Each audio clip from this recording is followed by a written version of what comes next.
Brought on a program called Semester at Sea, where we're actually on a boat through the University of Pittsburgh and traveled around the world.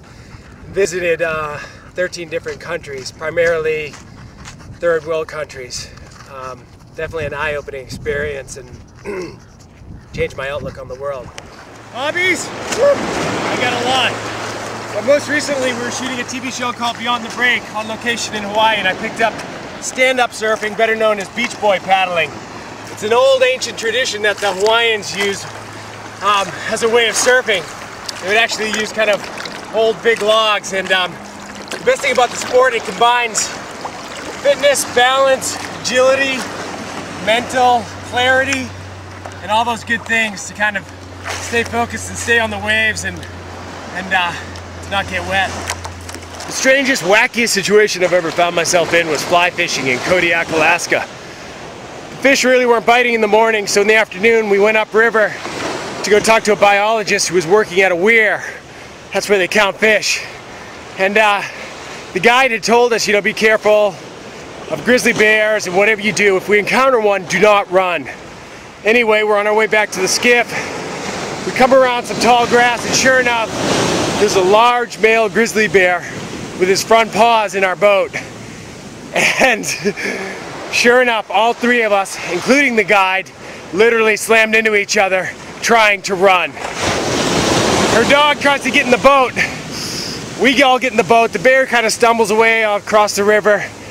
We start going downstream, hit a couple rocks. The dog falls in the water, starts floating towards the bear.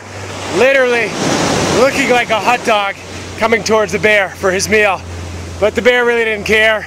He just kind of was annoyed a little bit, just kept going on his way, and after our heart rate came back down to below 200, we were able to pick up the dog and head back to the lodge. That so far has been the scariest, strangest, wackiest situation I've ever been in.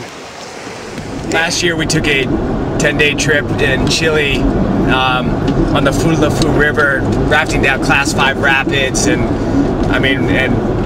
literally looking at sucking holes that would suck your whole raft in if you missed your line.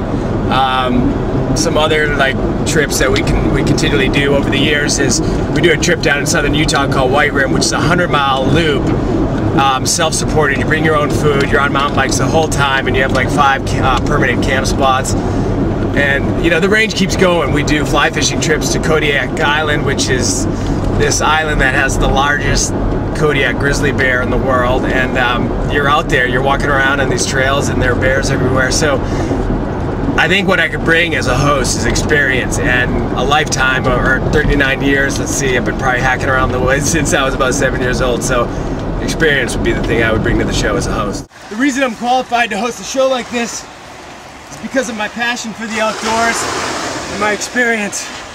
I've been fortunate enough to travel around the world and see a lot of different things, and in doing that I can bring a lot of education, obviously experience, and a well-rounded knowledge of the world to the show.